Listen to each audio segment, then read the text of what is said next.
Assalamualaikum warahmatullahi wabarakatuh. Bertemu lagi dengan saya Lutfiana Ahida Khairunisa dari kelas C4 Prodi Kebidanan S1 Fakultas Ilmu Kesehatan Universitas Aisyah Yogyakarta.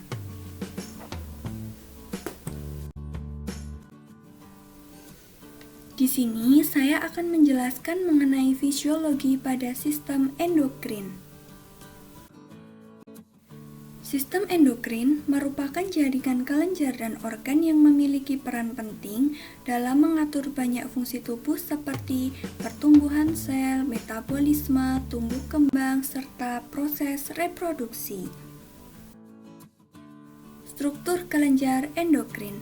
Hormon yaitu penghantar atau transmitter kimiawi yang dilepas dari sel-sel khusus ke dalam aliran darah. Selanjutnya, hormon tersebut dibawa ke sel-sel target atau responsif sel, tempat terjadinya efek hormon. Macam kelenjar sistem endokrin. 1. Glandula hipofisis atau pituitary gland. 2. Glandula tiroid. 3. Glandula paratiroid. 4. Glandula adrenal atau suprarenal. 5. Pankreas. 6. Gonads atau ovarium dan testis, serta glandula pineal. Fungsi sistem endokrin yaitu untuk membedakan sistem saraf dan sistem reproduktif pada janin yang sedang berkembang, menstimulasi urutan perkembangan, mengkoordinasi sistem reproduktif, serta untuk memelihara lingkungan internal optimal. Klasifikasi sistem endokrin. 1. Hormon yang larut dalam air. Contohnya polipeptida seperti insulin, glukagon, hormon adrenokortikotropik atau ACTH, gastrin, dan katekolamin misalnya dopamin, norepinefrin, serta epinefrin. 2. Hormon yang larut dalam lemak. Steroid. Contohnya estrogen, progesteron, testosteron, glukokortikoid, serta aldosteron. Dan untuk tironin misalnya yaitu tiroksin. Karakteristik sistem endokrin. 1. Hormon bekerja dalam sistem umpan balik yang memungkinkan tubuh untuk dipertahankan dalam situasi lingkungan optimal. 2. Hormon mengontrol laju aktivitas seluler. Hormon tidak mengawali perubahan biokimia. Hormon hanya mempengaruhi sel-sel yang mengandung reseptor yang sesuai yang melakukan fungsi spesifik. Hormon mempunyai fungsi dependen dan interdependen. Pelepasan hormon dari satu kelenjar sering merangsang pelepasan hormon dari kelenjar lainnya. Hormon secara konstan direaktivasi oleh heper atau mekanisme lain dan diekskresi oleh ginjal. Struktur hipofise. Hipofise terletak di sela tursika, lekukan osphenoidalis, basis krani. Berbentuk oval dengan diameter kira-kira 1 cm dan dibagi atas 2 lobus, yaitu 1 lobus anterior, merupakan bagian terbesar dari hipofise, kira-kira 2/3 bagian dari hipofise. Lobus anterior ini juga disebut sebagai adenohipofise. 2.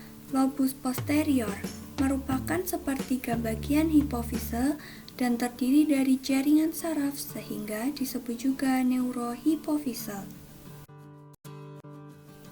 Fungsi hipofise menghasilkan hormon tropik dan non-tropik. Hormon tropik akan mengontrol sintesa dan sekresi hormon kelenjar sasaran. Hormon non-tropik akan bekerja langsung pada organ sasaran. Hipofise ini juga berfungsi mempengaruhi atau mengontrol langsung aktivitas kelenjar endokrin lain, sehingga Hipofise dijuluki sebagai Master of Gland. Fungsi hormon 1.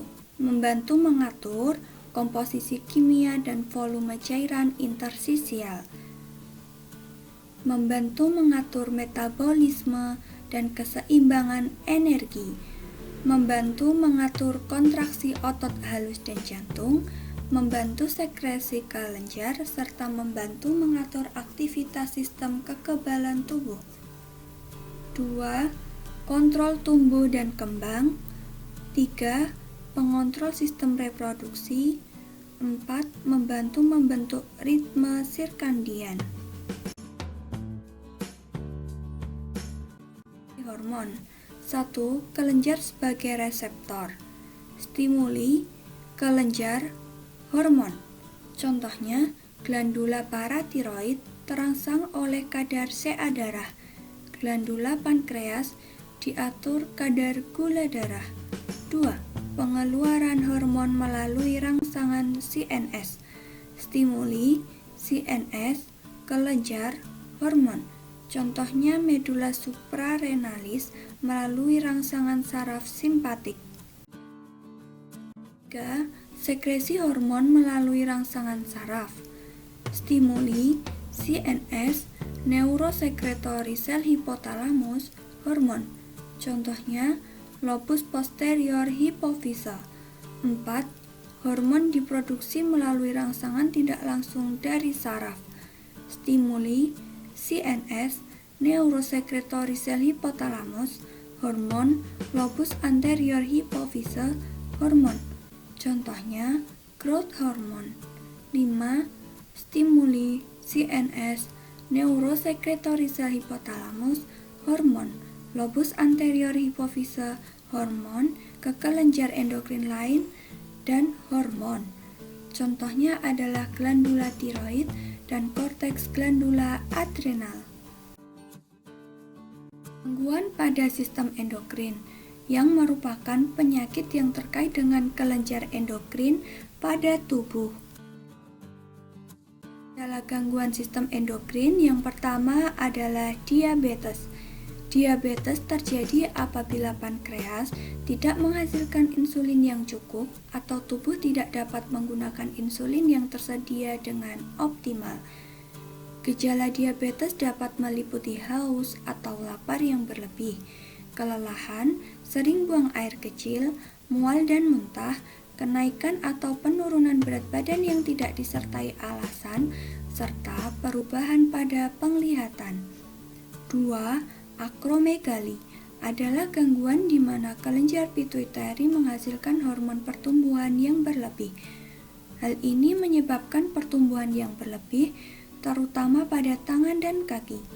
Gejala akromegali biasanya adalah ukuran bibir, hidung atau lidah yang terlalu besar, tangan atau kaki yang terlalu besar atau bengkak, perubahan struktur tulang muka, nyeri pada tubuh dan sendi, suara yang dalam, kelelahan dan kelemahan, sakit kepala, pertumbuhan tulang dan kartilago yang berlebih serta penebalan kulit, disfungsi seksual, termasuk penurunan libido, sleep apnea, dan gangguan pada penglihatan. 3. Penyakit Addison. Penyakit Addison ditandai dengan penurunan produksi kortisol dan aldosteron akibat kerusakan kelenjar adrenal. Gejala Addison biasanya adalah depresi, diare, kelelahan, sakit kepala, hiperpigmentasi pada kulit, hipoglikemia, nafsu makan rendah, tekanan darah rendah, periode menstruasi yang terlewat, mual dengan atau tanpa muntah, ingin mengonsumsi garam, serta penurunan berat badan dan kelemahan. 4. Sindrom Cushing. Sindrom Cushing disebabkan oleh kelebihan kortisol dihasilkan oleh kelenjar adrenal.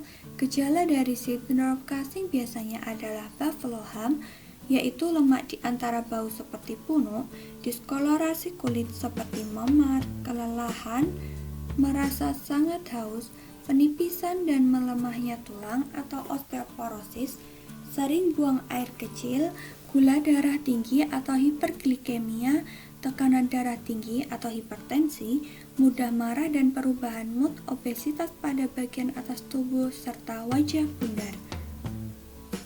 5. Penyakit Graves. Penyakit Graves merupakan salah satu jenis hipertiroidisme yang mengakibatkan produksi hormon tiroid. Gejala penyakit Graves biasanya adalah mata menonjol, diare, kesulitan tidur, kelelahan dan kelemahan, goiter atau pembesaran kelenjar tiroid, intoleransi terhadap panas, detak jantung yang tidak teratur, mudah marah dan perubahan mood, detak jantung berdebar cepat atau takikardia, kulit yang tebal atau merah pada betis, tremor serta penurunan berat badan. 6. Hashimoto's thyroiditis adalah suatu kondisi di mana tiroid diserang oleh sistem imun, menyebabkan hipotiroidisme dan produksi hormon tiroid yang rendah, seperti intoleransi terhadap dingin, konstipasi, rambut kering dan rontok, kelelahan, goiter atau pembesaran kelenjar tiroid, nyeri sendi dan otot, periode menstruasi yang terlewat, detak jantung yang melambat dan pertambahan berat badan. 7. Hipertiroidisme adalah kondisi yang ditandai dengan kelenjar tiroid yang overaktif. Gejala umum dari hipertiroidisme meliputi diare, kesulitan tidur, kelelahan, goiter, intoleransi terhadap panas, mudah marah dan perubahan mood, detak jantung yang cepat atau takikardia, tremor, penurunan berat badan tanpa penyebab, dan kelemahan. 8. Hipotiroidisme merupakan kondisi di mana tiroid underaktif dan menghasilkan terlalu sedikit hormon tiroid. Gejala umum dari hipotiroidisme meliputi intoleransi terhadap dingin, sembelit, menurunnya produksi keringat, rambut kering, kelelahan, goiter, nyeri pada sendi dan otot, periode menstruasi yang terlewat, detak jantung yang melambat, muka membengkak, dan kenaikan berat badan. 9. Prolaktinoma. Prolaktinoma muncul apabila kelenjar pituitari yang disfungsional menghasilkan hormon prolaktin yang berlebih, yang berguna dalam produksi ASI. Prolaktin berlebih dapat menyebabkan berbagai gejala seperti disfungsi ereksi, kemandulan, kehilangan libido, periode menstruasi yang terlewat, dan produksi ASI tanpa penyebab.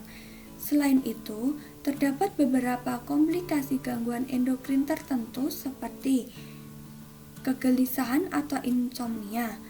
Biasanya terjadi pada banyak kondisi tiroid, pada kondisi hipotiroidisme, depresi, pada banyak kondisi tiroid, penyakit jantung, kerusakan saraf, kerusakan atau gagal pada organ, serta kualitas hidup yang buruk. Baik, sekian penjelasan saya mengenai fungsi sistem endokrin. Sekian dan terima kasih. Wassalamualaikum warahmatullahi wabarakatuh.